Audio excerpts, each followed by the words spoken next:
자, 시작해보도록 하겠습니다. 13페이지 실수. 네.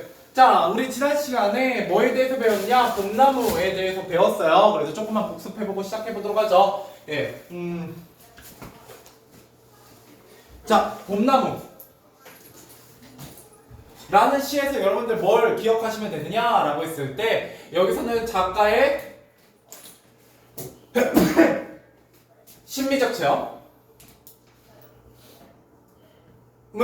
그저 심리적 체험, 자신이 겪었던 경험을 문학작품으로 만들어내는 게 중요합니다. 이때 작가는 뭐를 바라보게 되냐면 겨울이라는 혹독한 환경을 이겨내고 봄을 맞이하는 나무의 생명력 같은 걸 이야기하고 있었어요. 그래서 뭐에 대한 얘기를 하냐면 봄나무에 대한 얘기를 하고 있었죠. 그 봄나무가 굉장히 시련과 고난을 겪고 있었어요. 이때 시련은 크게 두 가지로 나오고 있죠. 외부에서 나무를 두들기는 나무꾼.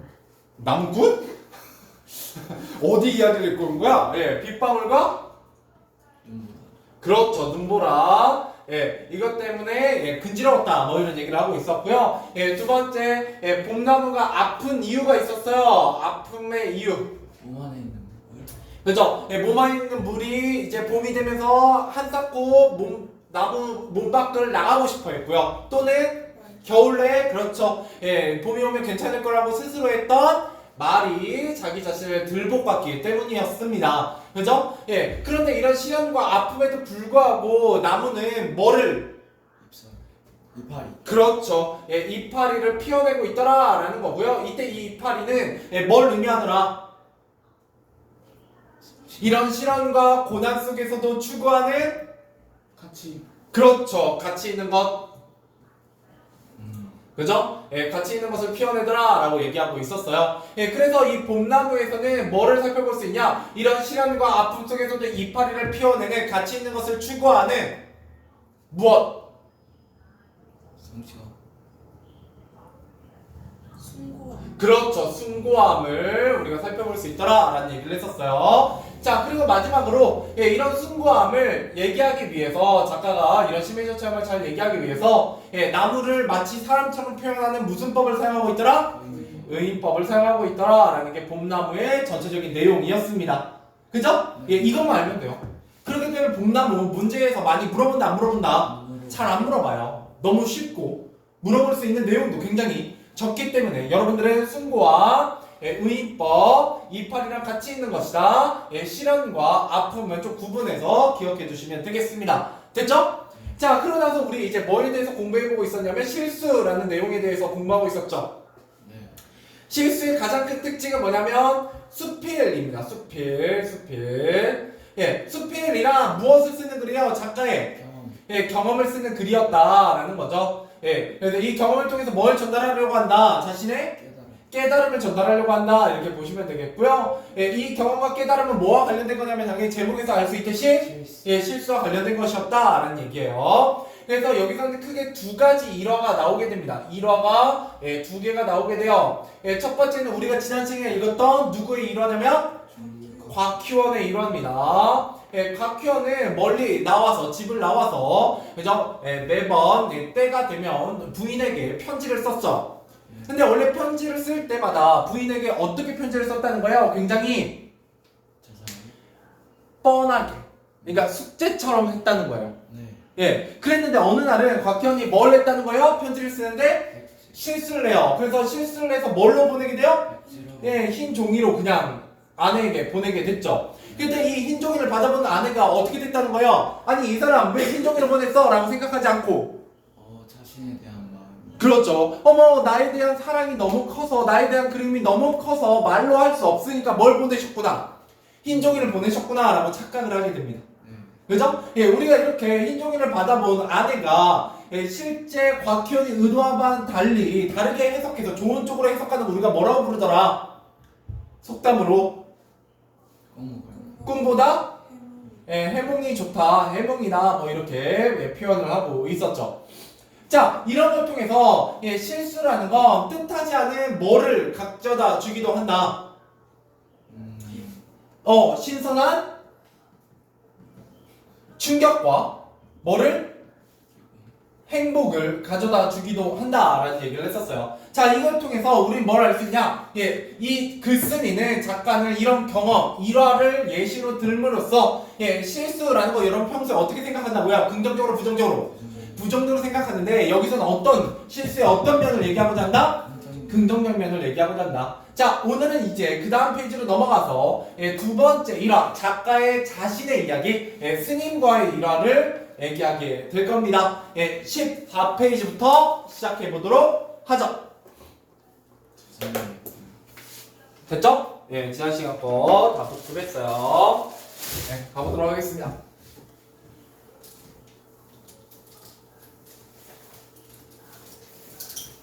자, 시작해보도록 하죠. 다음 단입니다. 실수라면 나 역시 일가견이 있는 사람이다. 언젠가 비구니들이 사는, 비구니는 여자 스님들을 얘기합니다. 예, 여자 스님들이 사는 암자에서 하룻밤을 묵은 적이 있다. 다음날 아침 부스스해진 머리를 정돈하려고 하는데 빛이 마땅히 눈에 띄지 않았다. 이 빛이 이제 중요한 소재죠. 자, 원래 여행할 때 빛이나 화장품을 찬찬히 챙겨가지고 다니는 성격이 아닌데다가 그날은 아예 가방조차 가지고 있지 않았다. 그러던 중에 마침 노스님 한 분이 나오시기에 난 아무 생각도 없이 이렇게 여쭸다. 스님, 빛 좀 빌릴 수 있을까요? 예, 스님한테. 스님 빛이 필요가 없죠. 예. 스님은 그래서 갑자기 당황한 얼굴로 나를 바라보셨다. 얘가 뭐래? 하면서 바라봤겠죠. 그죠? 내 머리가 안 보이나? 그죠? 예. 자, 그랬는데 그제야 파르르하니 깎은 스님의 머리가 유난히 빛을 내며 내 눈에 들어왔어요. 아, 눈부셔. 아, 저분은 뭐가 없겠구나. 아, 빛이 없겠구나. 근데 내가 엉뚱한 질문을 했구나. 라고 생각했다는 거예요. 자, 근데 나는 거기가 비구니들만 사는 곳이라는 사실을 깜빡 잊고 엉뚱한 주문을 한 것이다. 본의 아니게 노스님이 놀린 것처럼 되어버려서 어쩔 줄 모르고 서 있는 나에게 스님이 웃으시면서 저쪽 구석에 가방이 하나 있을 텐데 그 속에 빚이 있을지 모른다고 하셨다. 자, 방 한 구석에 놓인 체크무늬 여행 가방을 찾아 막 열려고 하다 보니 그 가방 위에는 먼지가 소복하게 쌓여 있었다. 적어도 5, 6년은 손을 대지 않은 것처럼 보이는 그 가방은 아마도 누군가 산으로 들어오면서 챙겨 들어온 속세의 짐이었음에 틀림없었다. 가방 속에는 과연 허름한 옷가지들과 빗이 한 개 들어있었다라는 거예요. 자, 람단. 자, 나는 그 빗으로 머리를 빗으면서 자꾸만 웃음이 나오는 걸 참을 수가 없었다. 그쵸? 예, 되게 어이없는 실수를 한 거잖아요. 자, 절에서 빗을 찾는 나의 엉뚱함도 우물가에서 숭늉을 찾는 격이라니. 와. 예, 밑줄 쳐보시죠. 자, 우물가에서 숭늉을 찾는 격 무슨 뜻이에요? 없을 곳에서 일의 순서를 모르고 성급히 덤빔 이라는 뜻을 가지고 있는데요. 예, 실제로는 이런 거예요. 여기서는 스님한테 빚이 있을 리가 없죠. 엉뚱한 곳에서 물건을 찾는 경우를 비유하는 말이기도 합니다. 예, 일의 순서를 모르고 성급히 덤빔. 예, 그죠? 자, 빚이라는 말 한마디에 그토록 당하고 어리둥절했던 노스님의 표정이 자꾸 생각나서였다. 그러나 그 순간 나는 보았다.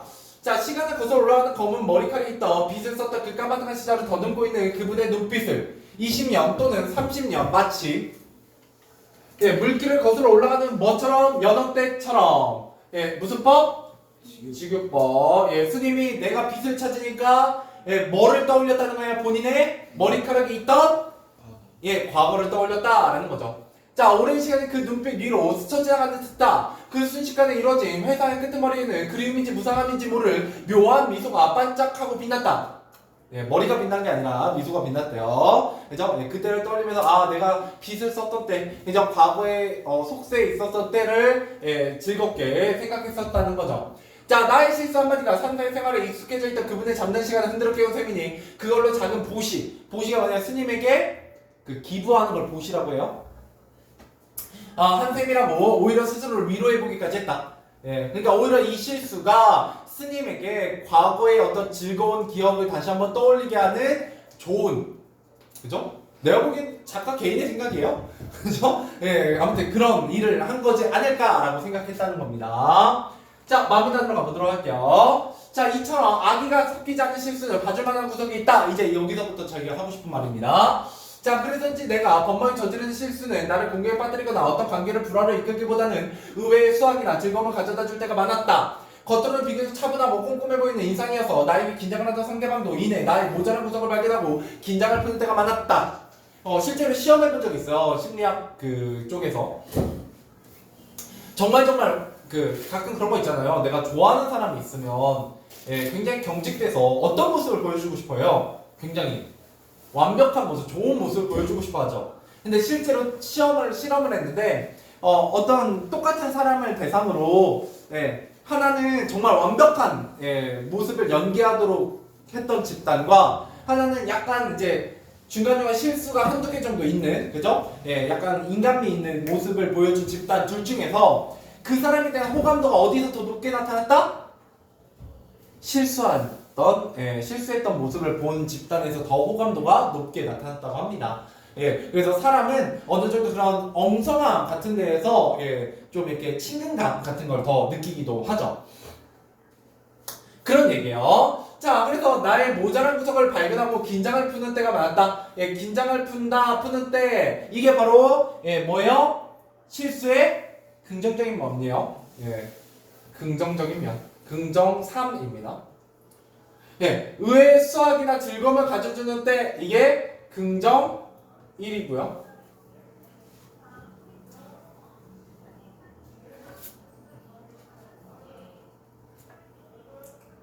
이게 2네. 미안. 긍정 2. 자, 그러면 또 실수로 인해 웃음을 터뜨리다 보면 어색한 분위기가 가지고 초면에 쉽게 마음을 트게 되기도 한다. 이게 긍정 3이네요. 그죠? 실수의 긍정적인 면. 효과. 자, 그렇다고 이런 효과 때문에 상습적으로 실수를 반복하는 것은 아니지만 한번 어디에 정신을 집중하면 나머지 일에 대해서 거의 백지 상태가 되는 버릇은 쉽사리 고쳐지지 않는다라는 거예요. 그렇죠? 그래서 내가 실수를 좀 자주 하는데 왜 자주 한다? 어떤 일에 집중한 나머지 일에 신경을 못 써서 실수를 하더라라는 거예요. 자, 특히 풀리지 않는 글을 붙잡고 있거나 어떤 생각 머리에 매달려 있는 동안 내가 생활에서 저지른 사소한 실수들은 내 스스로도 어처구니 없을 지경이었다.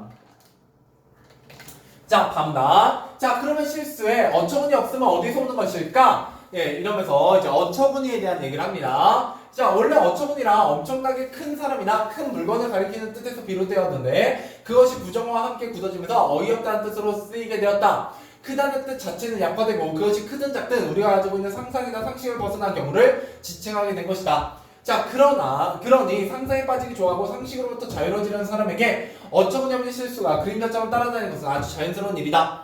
자, 실수라는 건 어떨 때 일어난다? 상식으로부터 자유로워지려는 사람 혹은 상상에 빠지기 좋아하는 사람은 실수를 하기 마련이다 라는 게 작가의 생각이에요. 자, 그 밑에 채워보자. 자, 두 번째 일합니다. 글쎄 실수. 스님에게 뭘 빌려요?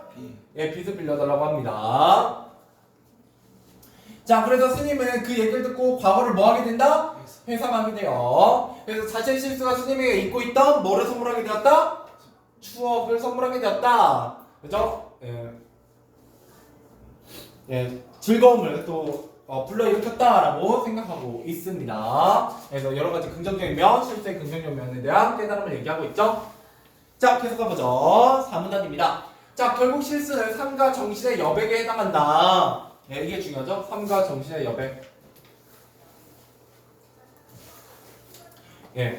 이 글쓰기가 정의하는 실수의 긍정적인 면입니다. 왜 여백이냐? 그 여백마저 없다면 이 갑박한 세상을 어떻게 숨을 돌리며 살 수 있겠는가? 그리고 발빠르게 돌아가는 세상. 이때 발빠르게 돌아가는 세상은 내가 긍정적으로 보는 것 같아요? 부정적으로 보는 것 같아요?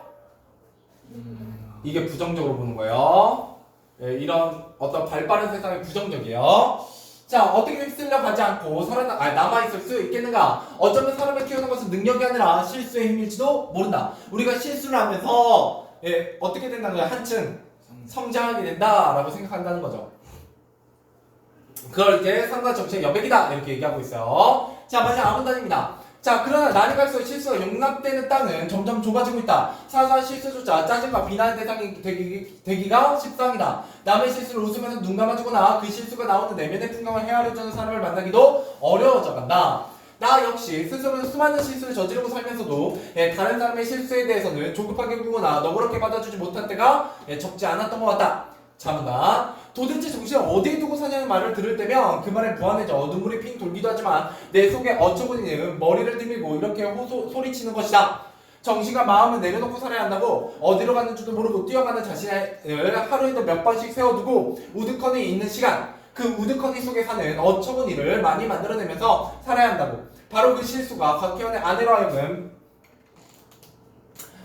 백지의 편지를 꽉 찬 그리움을 읽어내도록 했으며 3사의 노스님을 하여금 기억의 어둠 속에서 빛 하나를 건져내도록 해주었다고 말이다 라는 거예요. 그래서 예상 밖의 긍정적인 결과를 불러일으키는 실수 미워하기만 하지 말자라는 거예요.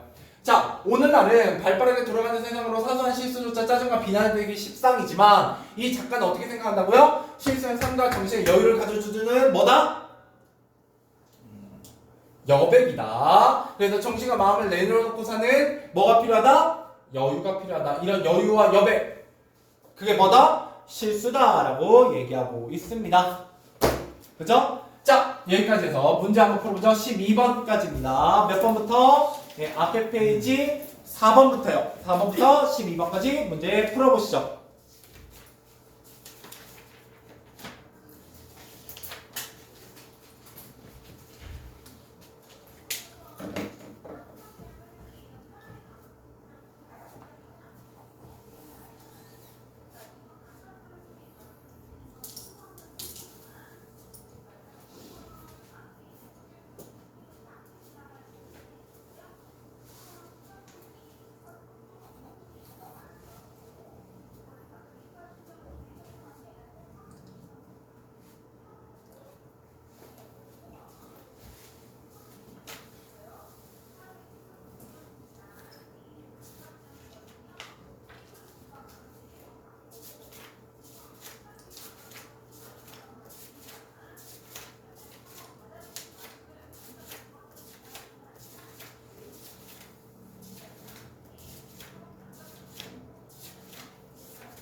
한 1분 뒤에 해볼게요.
자, 가보도록 하죠.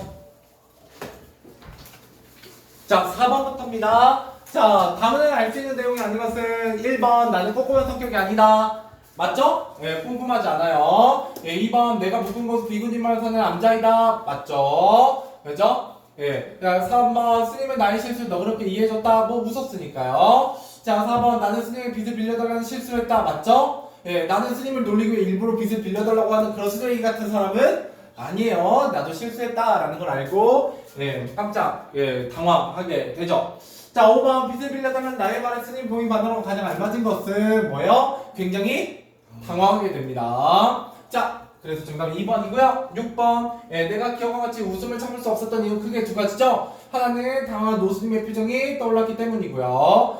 또 하나는 내 실수가 너무 엉뚱했다라는 걸 깨달았기 때문이죠. 그래서 정답은 1번과 4번이 되겠네요. 자, 그 다음에 7번 내가 자신의 실수를 통해 스님에게 선물해줬다고 생각하는 건 바로 뭐예요? 과거의 추억이죠. 추억을 회상하게 만들었다라고 생각하고 있고요. 8번 내가 생각한 실수 효과를 적절하지 않는 거 긴장을 풀어준다. 어색한 분위기가 가신다. 다른 일에 집중할 수는 없어요. 내가 다른 일에 집중하기 때문에 실수가 생긴다라고 얘기하고 있지. 실수를 하면 다른 일에 집중할 수 있다라고 얘기하고 있지는 않습니다. 자, 9번 기억을 통해 알 수 있는 나의 성격으로 가장 알맞은 것은 한번 어디에 집중하면 거의 백지 상태가 되는 버릇입니다. 어떻다? 굉장히 강하게 몰입해서 집중해서 어떤 한 가지 일을 하더라. 그래서 다른 일은 잘 신경 쓰지 못하더라. 이렇게 보시면 되겠고요. 자, 10번 니은에 대한 생각으로 적절하지 않은 것은 니은 어처구니 없음. 어처구니 원래 뜻은 약화되었다. 원래 크다라는 뜻이었는데 그런 거는 약화되어 있고요. 어처구니가 부정어와 함께 굳어져 쓰이는 관용 표현이고 3번 우리가 가지고 있는 상식을 벗어나는 경우를 지칭하는 경우죠. 그리고 우리가 상상할 수 있는 범위 내에서 일어나는 일이 아닌 경우에 우리가 실수라고 부르거나 어처구니 없는 일이라고 부르게 되죠. 정답은 4번이 되겠습니다. 자, 그 다음 11번 기억, 니은과 같은 오늘의 세태에 대한 나의 생각은 어때요? 이렇게 발빠르게 돌아가는 세상을 긍정적으로 바라본다, 부정적으로 바라본다? 부정적으로 바라본다 라는 거예요. 정답은 여유가 필요하다. 그죠? 그러므로 우리가 실수와 같은 걸 좀 받아들일 수 있는 여유가 필요하다라고 얘기하고 있는 겁니다. 자, 그래서 12번 그래서 실수는 결국 뭐예요? 각박한 세상에 뭐를 가져다주는 여유를 가져다주는 뭐에 해당한다? 정신의 여백에 해당한다. 이렇게 보시면 되겠습니다. 자, 생각 모으기로 가보도록 하죠. 자, 생각 모으기 첫 번째 문화적을 감상하는 과정에서 감동이나 깨달음을 얻으며 아름다움을 느끼는 심미적 체험 할 수 있다 없다? 있다. 우리 1단원의 가장 중요한 키워드 중에 하나 심미적 체험이야. 물론 시험에 잘 안 나오지만 자, 두 번째 독자는 문학의 내용뿐만 아니라 표현에서도 아름다움을 느낄 수 있다. 맞죠? 내용의 아름다움, 표현의 아름다움 둘 다 있어요. 자, 세 번째 문학 작품을 감상하며 우스꽝스러움을 느끼는 것은 심리적 체험과 관련이 없지 않습니다. X. 네 번째 문학 작품 일상 속의 심리적 체험을 바탕으로 창작할 수 있어요. 이렇게 정답은 O, O, X, O. 자, 넘어가 보도록 합시다. 자, 오른쪽 페이지 빈칸만 빨리 채우고 지나가 보죠. 자, 실수입니다. 아내는 실수로 편지 대신 뭘 보냈다는 거예요?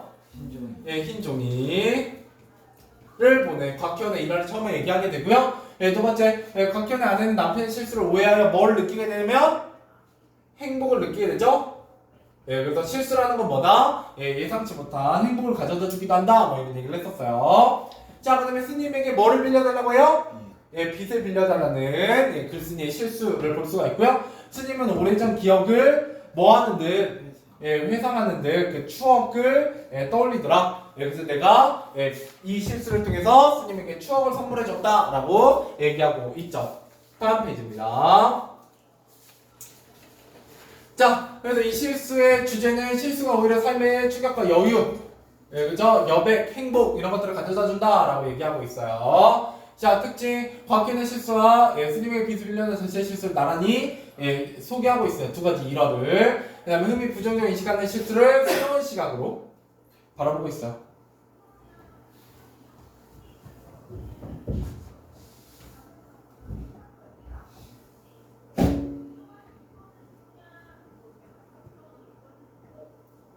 새로운 시각으로 바라보고 있습니다. 그 다음에 속담이나 관용표현, 묘사, 비유 이런 것들이 많이 쓰이고 있다라는 거예요. 속담은 꿈보다 해몽이라든지 우물가에가 숭늉을 찾는 격이라든지 뭐 이런 것들, 그 다음 어처구니 없음 같은 관용표현이라든지 그 다음에 다양한 묘사, 그죠?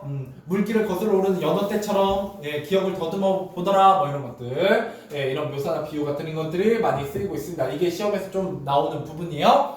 자, 그 다음에 서두, 무난 편지 대신에 백지를 보낸 남편의 실수가 아내에게 뭐를 가져다 주더라? 예상치 못한 행복을 가져다 주더라. 그죠? 자, 스님의 빚을 빌려달라고 한 경험에서 실수의 긍정적인 면 얘기하고 있었고요. 실수는 각박한 일상에 뭐를 주는? 여유를 주는 삶과 정신의 여백이더라. 이렇게 얘기하고 있습니다. 자, 그래서 여기서 확인할 수 있는 심리적 체험 뭐냐?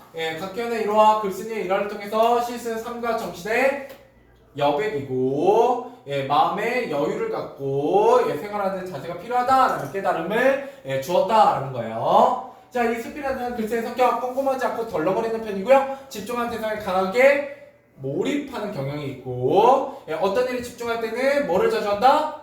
실수를 자주 하는 부분이 있다라고 얘기하고 있었어요. 자, 그러면 이 수필에서 찾을 수 있는 내용적 측면의 아름다움과 표현적 측면의 아름다움입니다. 실수와 관련된 두 가지 일화를 통해서 재미와 감동을 주고요. 실수와 관련된 통념과 편견, 고정관념에서 벗어나는 새로운 시각을 제시해서 신선하고요.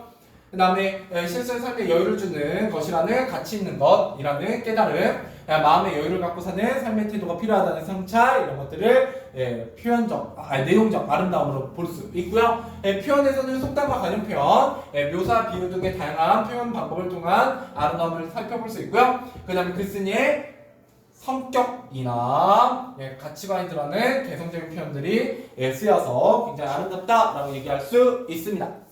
자, 다음 페이지. 자, 빨리빨리 가보죠. 자, 작품에 소개된 두 가지 일화의 공통점을 정리해보자면 예상 밖에 무슨 결과를 일으키더라 실수가 긍정적인 결과를 불러일으키더라 라는 걸 얘기하기 위해서 두 가지 일화를 얘기하고 있었고요. 다음 문제를 알 수 있는 글쓰의 성격 같은 경우는 꼼꼼하지 않고 덜렁거리고 집중하는 대상에 강하게 몰입하고 어떤 일에 집중할 때 뭐를 자주 하더라? 실수. 아까하고 반복되죠? 자, 그 다음에 다음을 참고한 실수가 글쓴이가 어떻게 바라보고 있냐 실수를 이라고 했을 때, 자, 글쓴이 실수가 우리 삶에 여유를 주고 사람을 뭐하게 한다? 성장하게 한다. 이런 긍정적인 면에 대해서 얘기하고 있습니다.